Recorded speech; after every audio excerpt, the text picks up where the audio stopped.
अब मैं निकल पड़ा हूँ एक ऐसे पौराणिक स्थल की ओर जिसकी कुछ रहस्यमयी और विचित्र बातें आपको सोचने पर मजबूर कर देंगी।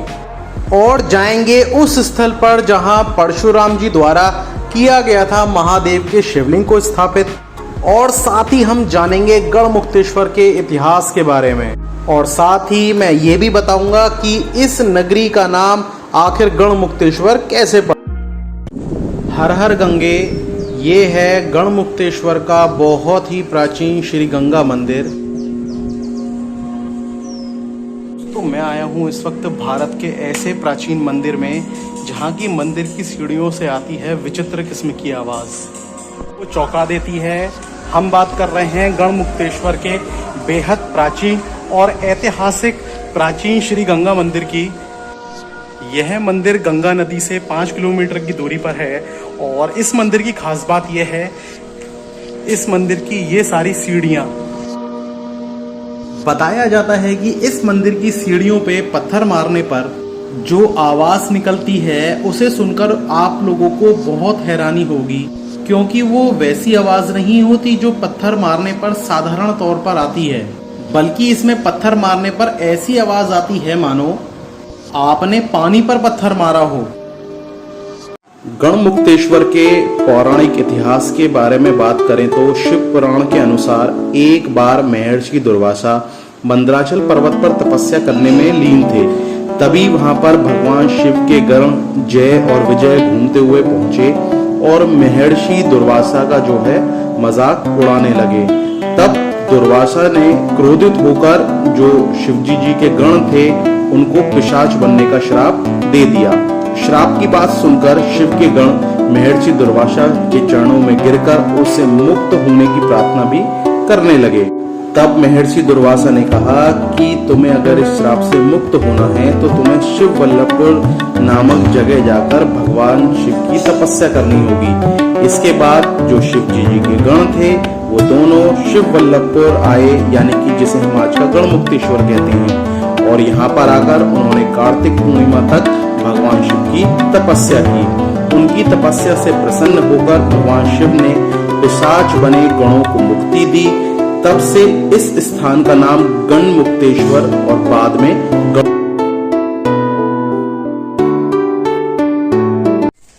मैं हूं इस वक्त गढ़मुक्तेश्वर के मुक्तेश्वर महादेव मंदिर में। और मुक्तेश्वर महादेव मंदिर के अंदर ही झारखंडेश्वर महादेव मंदिर है, जहां पर कि अंदर आने पर आप यहाँ मेरे सामने देख सकते हैं कि यहाँ एक काफी बड़ा शिवलिंग है, जो कि बताया जाता है कि भगवान परशुराम जी द्वारा इस शिवलिंग की जो है यहाँ पर स्थापना की गई थी। और साथ ही साथ यहाँ पर मेरे पीछे एक काफी बड़ा पेड़ है जो कि पिलखन का है। आज के समय में ये पेड़ काफी फैल चुका है, काफी बड़ा है, जो कि उसी समय का बताया जाता है, यानी कि भगवान परशुराम जी द्वारा ही इस पेड़ को यहाँ पर लगाया गया था और साथ ही इस शिवलिंग की यहाँ पर स्थापना भी की गई थी। तभी से इस मंदिर की बहुत मान्यताएं हैं और काफी ज्यादा प्राचीन होने की वजह से इस मंदिर के प्रांगण में आज भी बहुत सारी चीजें उस समय की देखी जा सकती हैं। और यहाँ इसी मंदिर प्रांगण में यहाँ पर भगवान परशुराम जी की जो है प्रतिमा भी मौजूद है। गढ़मुक्तेश्वर में आकर सबसे अहम बात यह है कि जो भी हमारा प्राचीन भारतवर्ष की विरासत थी, संस्कृति थी, हमारे सनातन धर्म से संबंधित जो भी अनुष्ठान थे वो यहाँ पर गढ़मुक्तेश्वर में अलग अलग मंदिरों में अलग अलग स्थानों पे बहुत आसानी से देखे जा सकते हैं। उन स्थानों के दर्शन किए जा सकते हैं। और ये है गढ़मुक्तेश्वर मुक्तेश्वर महादेव मंदिर परिसर के अंदर नक्का कुआं। ये नक्का कुआं बहुत ही ज़्यादा प्राचीन है और बताया जाता है कि जब भी कभी गंगा का जल स्तर बढ़ता है तब इस नक्का कुआं का जो जल स्तर वर्तमान में हम देख रहे हैं वो जल स्तर गंगा के जल स्तर के बढ़ने के साथ साथ इसका भी जल ऊपर आने लगता है। तो इस वजह से बताया जाता है कि इस नक्का कुआं का जो सीधा संबंध है वो गंगा जी से जुड़ा हुआ है। और साथ ही यहाँ पर जो इसकी गहराई है वो बहुत ज़्यादा है। हालांकि आज के समय में जो है इसके नीचे एक जाल डाला हुआ है, जिसकी वजह से कोई इसके अंदर जाने की कोशिश नहीं करता और अगर जाता भी है तो वो डूबने से बच जाता है। नक्का कुआ जैसे जो प्राचीन स्थल हैं वो यहाँ पर गढ़मुक्तेश्वर में ही देखने को मिलते हैं। आज के समय में यहाँ का जो जल है वो काफ़ी ज़्यादा काई यहाँ पर लगी हुई है, काफ़ी गंदगी है, साफ़ नहीं है क्योंकि स्थिर पानी है।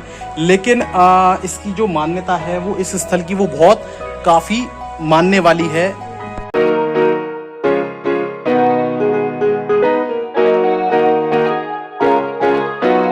मुक्तेश्वर महादेव मंदिर परिसर के अंदर ही यहाँ पर एक काली माता का मंदिर जो कि मेरे पीछे बना हुआ है, और देखा जा सकता है कि इस मंदिर की जो इमारत है, चोटी है, वो बहुत ही ज़्यादा प्राचीन है। पुराने समय में जितने भी नीच किस्म के मुग़ल थे उनके द्वारा जो है इस मंदिर को क्षति पहुँचाई गई थी और ये मंदिर जो है तहस नहस कर दिया गया था।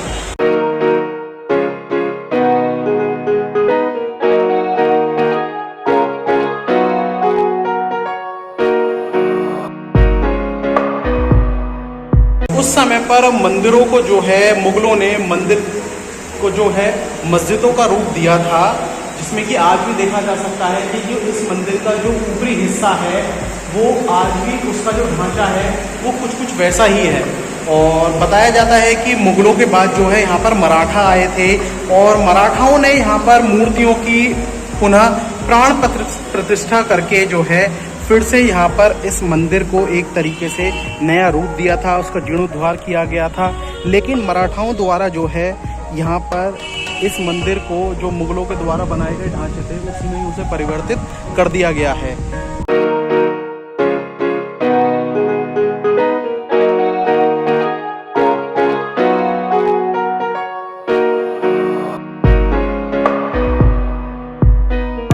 कहीं ना कहीं यहाँ पर मैं देख सकता हूँ कि गढ़मुक्तेश्वर में आज भी एक तरीके से जो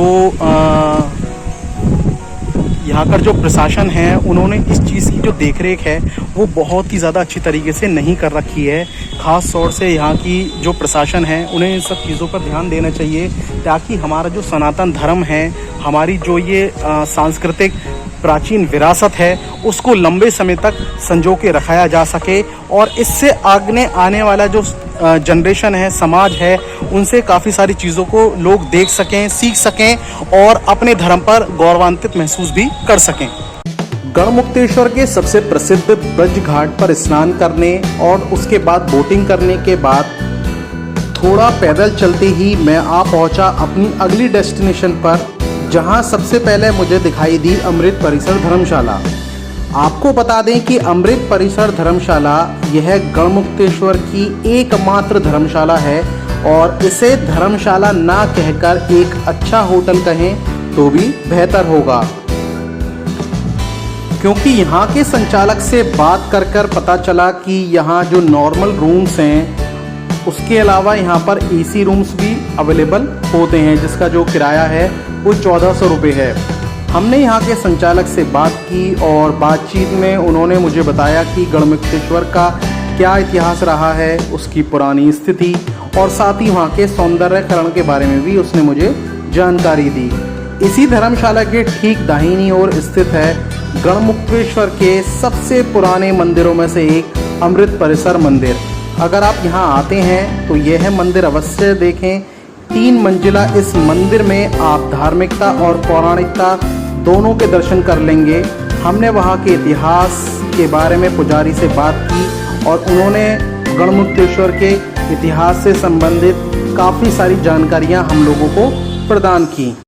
इसके अलावा इस अमृत परिसर मंदिर में अनेकों देवी देवताओं की मूर्तियाँ विराजमान हैं और इसके अलावा यहाँ पर राम सेतु निर्मित जो पत्थर है वो पानी में तैरते हुए उसकी जो दर्शन है वो इस परिसर में भी देखने को मिलते हैं। जैसे ही इस मंदिर परिसर की सबसे ऊपरी मंजिल पर हम जाते हैं तो हमें चारों तरफ हरियाली से भरे हुए नज़ारे, पेड़ पौधे लगे हुए दिखाई देते हैं और साथ ही गढ़मुक्तेश्वर का सुंदर नज़ारा भी देखने को।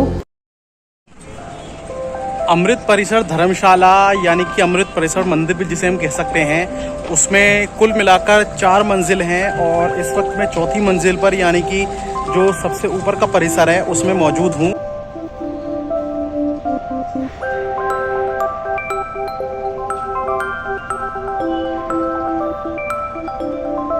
और यहाँ से मेरे पीछे जो है गढ़मुक्तेश्वर माँ गंगा का जो पूरा नज़ारा है वो बहुत ही शानदार नज़र आ रहा है। और चारों तरफ मेरे यहाँ पर हरियाली जो है वो काफ़ी सारे जो है पौधे अलग अलग प्रजातियों के इस स्थान पर लगाए हुए हैं, जो कि इस धर्मशाला को बहुत ही खूबसूरती प्रदान कर रहे हैं।